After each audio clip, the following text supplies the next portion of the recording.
In this guide, I'm going to show you how you can use the Moon Crest here in Sailor Piece on Roblox. Before we do get into this guide, make sure to like the video and subscribe to the channel with all notifications on. It really does help the channel and it lets us know that you want more content like this.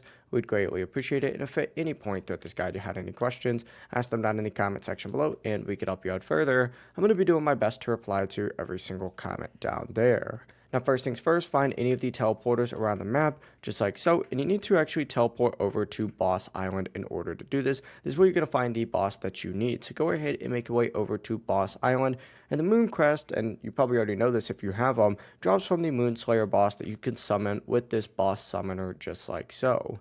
Once you have some of these Moon Crests, go ahead and find it in your inventory, and essentially what you need to go ahead and do is make your way over to the Moon Slayer, just like so. And as you can see, you can use those Moon Crest in order to buy yourself the Moon Slayer. That really is the full process. If you guys had any questions, ask them down in the comment section below and we could help you out further. I'm going to be doing my best to reply to every single comment down there. Before you do leave this guide, make sure to like the video and subscribe to the channel with all notifications on. It really does help us out and it lets us know that you want more content like this. We'd greatly appreciate it. Have a great rest of your day though. Peace.